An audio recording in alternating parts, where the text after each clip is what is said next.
Bonjour et bienvenue dans ce premier cours de la partie énergie, matière et rayonnement dans lequel nous allons nous intéresser au transfert d'énergie entre systèmes macroscopiques. Alors nous allons dans un premier temps redéfinir ce que c'est qu'un système macroscopique ou microscopique, parler d'énergie d'un système, de transfert thermique et nous finirons en faisant ce qu'on appelle un bilan énergétique. Alors voici un système macroscopique à l'intérieur de la boîte. C'est un système qui est constitué d'une multitude de particules. On ne peut pas s'intéresser à toutes les particules. Donc on va s'intéresser globalement au système avec des variables globales, la température, la pression ou le volume. Donc pour compter en fait le nombre de particules dans un système macroscopique, on va faire des gros paquets, des paquets de particules qu'on appelle des moles. Exemple de système macroscopique, voilà un verre d'eau de 18 grammes d'eau, ça correspond à une mole de molécules d'eau. Dans un système microscopique, vous aurez beaucoup moins de particules et nous allons pouvoir nous intéresser aux caractéristiques de chacune de ces particules. Par exemple, les vitesses de ces particules qui sont dans la boîte. Alors, qu'est-ce que c'est que l'énergie d'un système? Eh bien, jusqu'à présent, l'énergie totale d'un système, c'était ce qu'on appelait l'énergie mécanique. L'énergie mécanique, je vous rappelle, c'est l'énergie cinétique du système due à sa vitesse, et toutes les énergies potentielles en fonction de ce que subit ce système. Voilà l'énergie mécanique.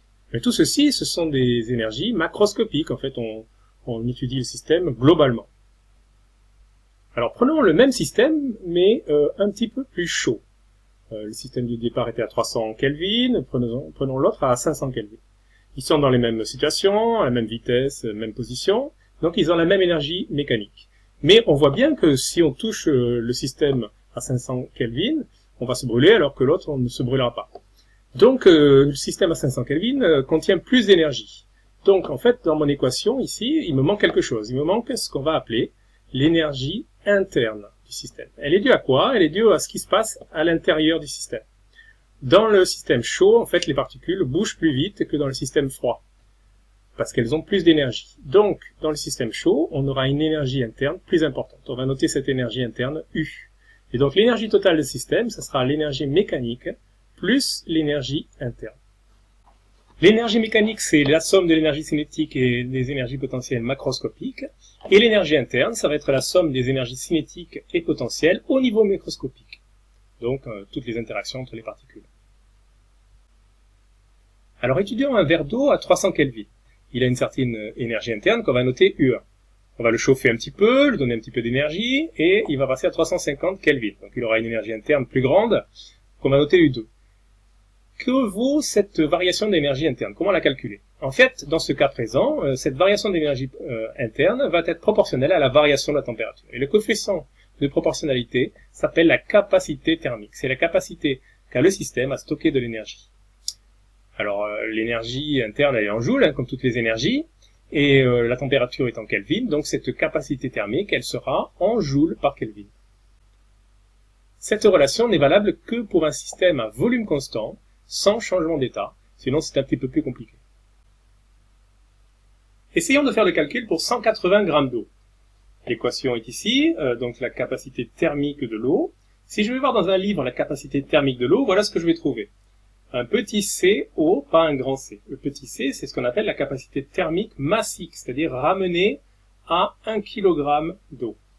Alors, ça va pas être très compliqué de l'utiliser, en fait. La capacité de l'eau, ça sera la capacité massique fois la masse d'eau que j'utilise. Et donc, l'équation reste quasiment identique. Attention de ne pas confondre le petit c et le grand C. Donc, appliquons ceci, 180 grammes d'eau en kilogramme, la capacité thermique, massique, et la différence de température, je vais trouver 3,8 10 puissance 4 joules, 38 kilojoules. Est-ce que c'est beaucoup comme énergie? Si je compare ça à l'énergie de pesanteur de ce verre, à quelle altitude il faudrait que je monte le verre pour avoir la même élévation d'énergie? 21 km. Donc c'est une énergie assez importante. Alors parlons maintenant de la variation de l'énergie totale d'un système. Alors comment je peux donner l'énergie à un système? Alors on va parler d'un système fermé. Ce qu'on appelle un système fermé, c'est un système qui n'échange pas de matière. Parce qu'en effet, si je rajoute de l'eau dans le verre ici, il y aura plus d'énergie. Mais si je parle d'un système fermé, comment lui apporter l'énergie? Une première solution, c'est d'appliquer une force qui lui donnera de l'énergie. Comme ceci, ou en touillant le verre, ça va apporter un petit peu d'énergie aussi. Donc l'action d'une force, c'est le travail.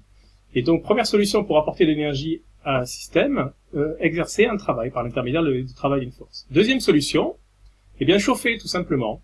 Et ceci, ça s'appelle un transfert thermique. Donc, la variation d'énergie d'un système, l'énergie totale d'un système, sera soit par l'intermédiaire d'un travail, soit par l'intermédiaire d'un transfert thermique, soit les deux. Alors par convention, on compte positifs les transferts si le système qu'on étudie gagne de l'énergie. C'est comme votre tirelire, hein. C'est positif quand vous gagnez des sous. Et négatif, évidemment, quand on perd. Alors parlons maintenant des transferts thermiques. Il y a 3 types de transferts thermiques qui sont résumés dans ce schéma. Le premier, c'est ce qu'on appelle la conduction.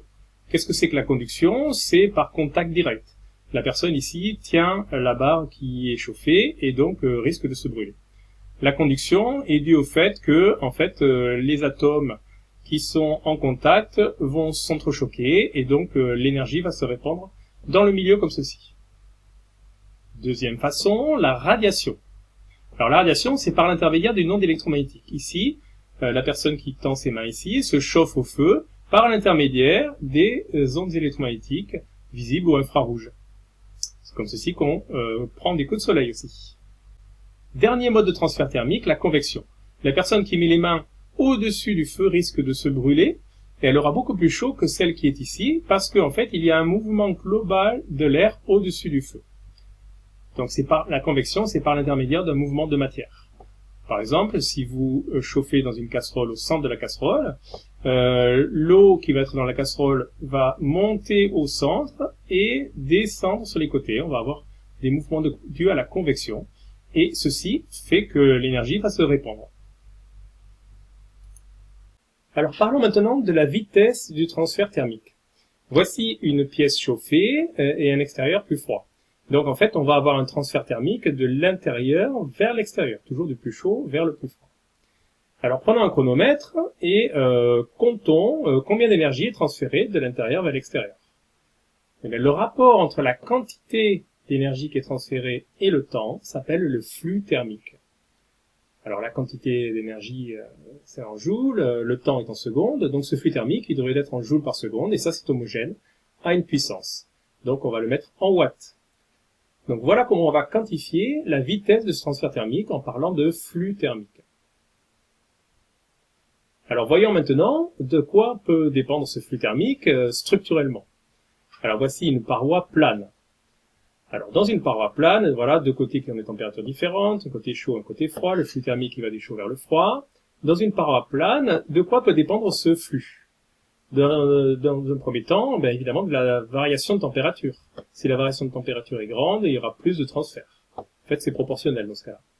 Elle peut dépendre aussi de la surface du mur. Si vous avez un grand mur, vous allez perdre beaucoup d'énergie. Un petit mur, vous allez perdre moins d'énergie. Donc ça risque d'être proportionnel à la surface. L'épaisseur du mur aussi. Si le mur est épais, vous allez perdre moins d'énergie. Donc cette fois-ci, c'est inversement proportionnel à l'épaisseur. Et ça va dépendre aussi du matériau du mur. Donc on a un coefficient qui s'appelle la conductivité thermique du matériau. Et donc voilà de quoi va dépendre le flux thermique structurellement. Alors cette conductivité thermique du matériau, elle dépend grandement d'un matériau à l'autre. Par exemple, ce qu'on appelle les conducteurs thermiques conduisent beaucoup la chaleur, donc par exemple le cuivre, l'aluminium ou le fer, les métaux. Et on a ce qu'on appelle des isolants thermiques, comme le vide, l'air ou la laine, qui conduisent très très peu la chaleur et donc qui sont utilisés pour isoler les maisons.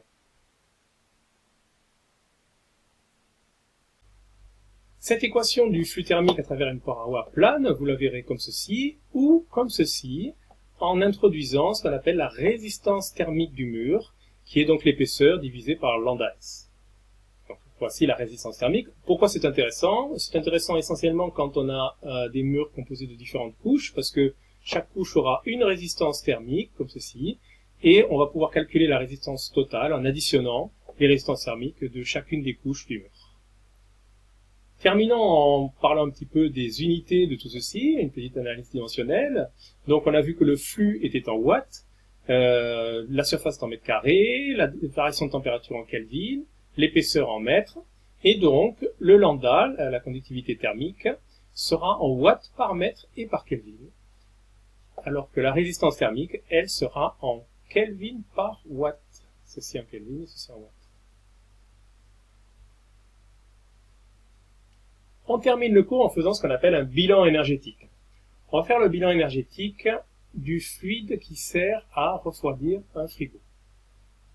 Alors comment ça marche un frigo? À l'intérieur du frigo, vous avez un fluide qui va se détendre et prendre de l'énergie à l'intérieur du frigo. Et à l'extérieur, vous avez un compresseur qui va recompresser ce fluide. Ce fluide va se refroidir à l'extérieur et re-rentrer ensuite pour se redétendre. C'est un circuit fermé. Alors, qu'est-ce qu'on a comme échange d'énergie? Avec qui le fluide échange-t-il de l'énergie? Avec l'intérieur du frigo, avec le compresseur et avec l'extérieur du frigo. Avec l'intérieur du frigo, cet échange est un échange thermique et en fait le fluide va prendre de l'énergie à l'intérieur du frigo, c'est pour ça qu'il va faire plus froid à l'intérieur du frigo. Le compresseur, lui, va fournir de l'énergie au fluide pour le compresser. Et à l'extérieur du frigo, qu'est-ce qui va se passer? Ce fluide va se refroidir, donc va donner de l'énergie à l'extérieur par l'intermédiaire d'un transfert thermique. Donc, quel est le bilan énergétique de tout ceci? Comment varie l'énergie totale de ce fluide? En fait, la variation d'énergie totale de ce fluide, c'est la variation d'énergie interne, parce que le fluide ne change pas de position, n'acquiert pas de vitesse particulière. Et donc, le bilan, c'est qu'on a un travail qui est positif, donné par le compresseur, un échange thermique qui est positif, donné par l'intérieur du frigo, et un échange thermique négatif par l'extérieur. Voilà le bilan énergétique de ce fluide. Petite remarque, c'est un cycle, donc en fait ce bilan est égal à 0. Voilà, ce cours se termine, à bientôt!